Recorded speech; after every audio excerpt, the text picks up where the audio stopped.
I go, I knew it would come. Now I have to go to Vietnam. Then and now.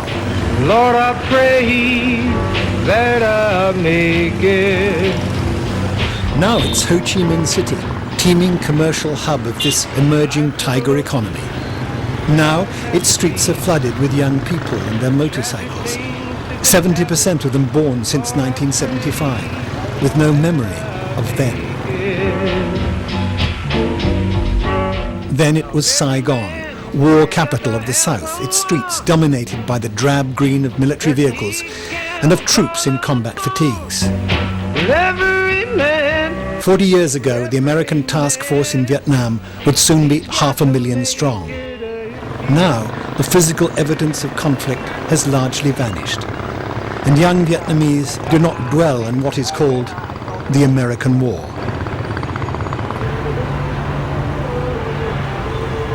But for older people who lived and fought through it on both sides of the civil strife, there is no forgetting. For them and for those of us who reported their war, there are ghosts around every corner. This gunfire that you can hear is pretty close. It's coming in above our heads. It seems like a major firefight is starting at this moment. This is the Tet Offensive of 1968, when the war came to town, when the story came to us. Usually reporters had to travel out of Saigon to find the action, but not very far.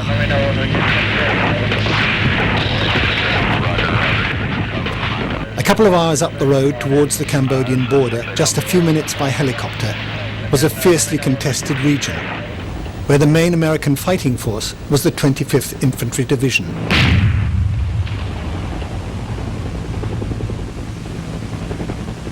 I spent a good deal of time here, and in one of my reports I featured a young American serviceman, Sergeant Emanuel Holloman, who was unusual in that he spoke Vietnamese and spent much of his time working in the war-torn villages. Well, that was 37 years ago, the first and the last time that I met Emanuel Holloman. Since then, Emanuel's never been back to Vietnam until now. Last night, he flew into town, and I'm just about to meet him. Well, well, well. Hi, Emanuel. Yes, how you doing? My God. You haven't changed that much, you know. I recognized you instantly. That's what someone else said, but I don't know about that. What's your first impressions of the place? I didn't get to visit Saigon that much. Yeah. So today I went around real early this morning. I got up at 5:30 and went around. It's really nice. I really love it. I'm glad I'm back. What do you really want to do when you're here? I want to go to Cu Chi, where I was stationed. I want to go to the orphanage that I worked at. And I would like to go to the village Suisao that I worked in. That means heading northwest out of Saigon along the route of the old Highway 1. Back then, the Viet Cong set ambushes and mined the road constantly. Each morning, the road had to be swept. It was a place for Americans to avoid. But Emanuel was different. I would get out and get a bus and I just travel this road. I just travel it all the time. But what, you take a local bus? Take a local bus. Just get on it and get in the back and just ride. Well, not many Americans did that, did they? Not that I know of. I mean, what? I don't, they didn't know I was doing it, I can tell you that. But I just needed to get out to see and talk with the people and get an idea of what was going on. And what was going on was frequently distressing. Emanuel had a tough job. He worked in villages virtually destroyed by American action. We have to pay for the people that have been killed, people wounded, homes destroyed, and things of this nature. You pay for people who've been killed? Well, we don't pay. It's sort of a soladium. This is what's a soladium? It's a gift. Yes, it's a gift over here. Once a person is killed, and whoever's responsible, they always give this family a gift. And this gift comes to between 4,000 and 6,000 P. 6,000 piastres, that's about, what, in dollars? It's near $51, something like that. About $50. Right, this should cover the burial expense. How do you feel when you've got to go in with your envelope stuffed full of money to pay for somebody who has been killed? Well, I'll tell you, I don't feel too good because once I come in and everybody's looking at me, they say, well, here they come. They want to give us something and make us forget that they killed our family, our brothers or sisters or something like that. But that's not the way it is, but a lot of them see it that way, and it's very hard for me. Everything in this countryside now looks so ordered and productive. Nothing now reminds us remotely of then. We eventually find the village of Anduk, where Emanuel spent a lot of his time, and where he's hoping to find someone who remembers his welfare work.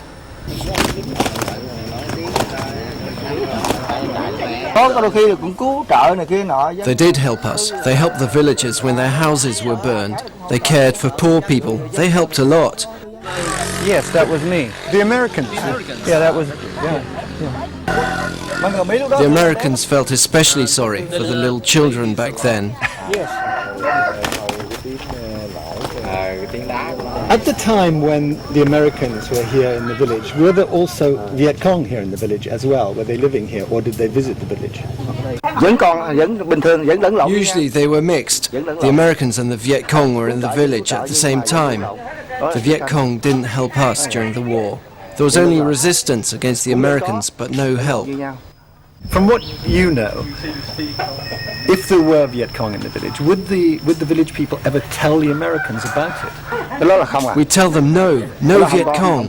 Saying there are would get you beheaded. When you look back, I mean, do you think that all of this civilian damage, civilian casualties, was a result of bad discipline or bad tactics, or do you think it was inevitable? Well, I think you could say bad tactics, and it was going to happen, you know. But bad tactics, that's one of the things that we have taking place in Iraq right now. Bad tactics and things are not thought through, you know, well before they decide to take action. So, I mean, you do see something similar happening in Iraq now, do you? Oh yes, it's very similar. You go into a village, there are IEDs, and your soldiers, they believe that the people know exactly who planted them. They say they gotta know. Sorry, these are the explosive devices. Right.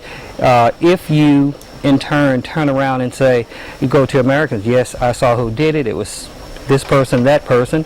Well, at night, they're going to come pay you a visit, and your family and whoever will be killed. And that's one of the problems that we had in Vietnam, and we're having that same problem in Iraq. People will not come forward. They're not going to come forward because no one is there to protect them. So you would get a lot of resentment building up, would you, among the troops if they just lose a few buddies, yes, and then they would just let loose? Well, I'll say it this way.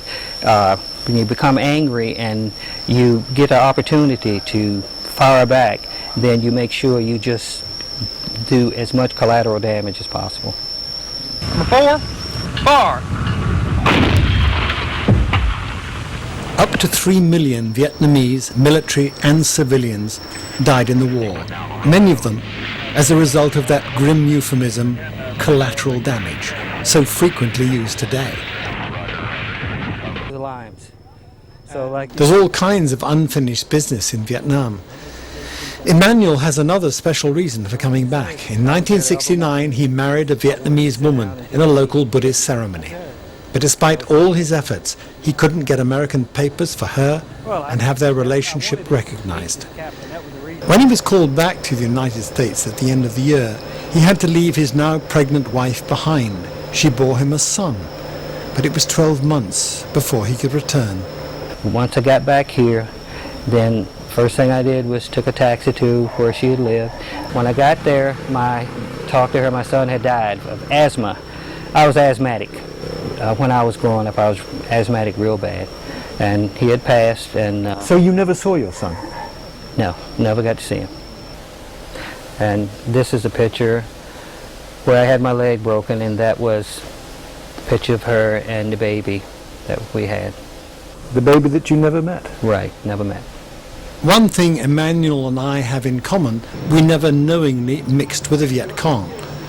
Hello.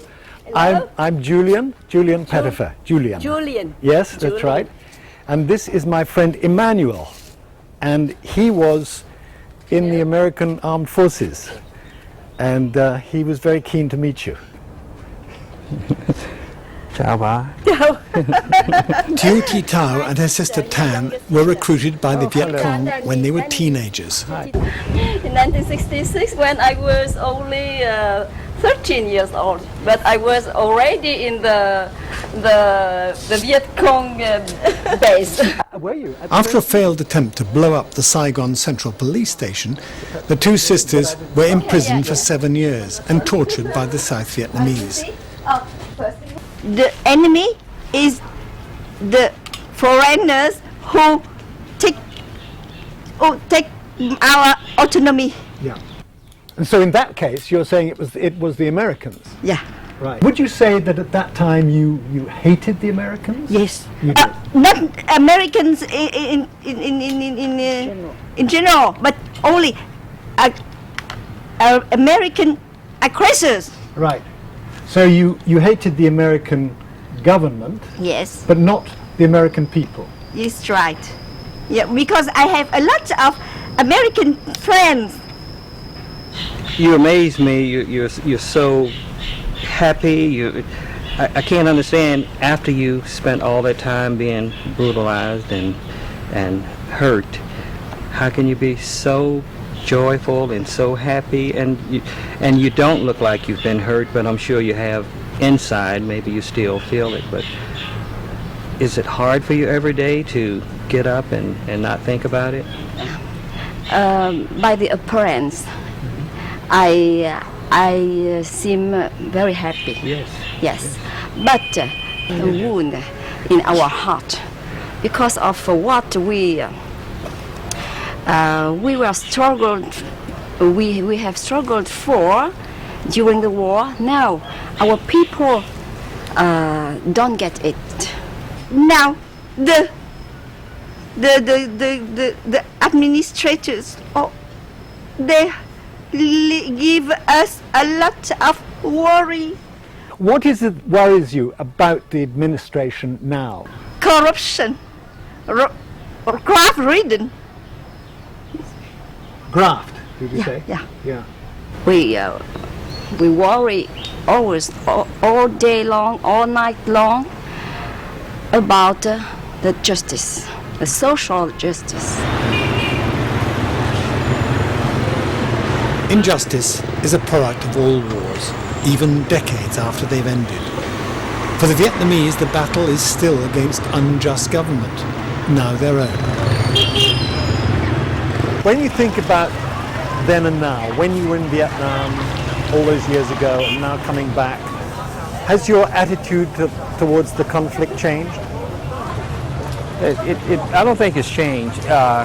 Before, I felt that we were helping the people, but we could have done a lot more. And now that I'm back, and now that I've met a lot of people, what's unbelievable. They're telling me that they don't dislike the Americans. What they dislike is the government, and they're also having a problem with their government. Even though right now there's nobody here, foreign troops on their soil trying to tell them how to run their country, it seems right now that their leaders have strayed away from what they feel Ho Chi Minh had set up for them.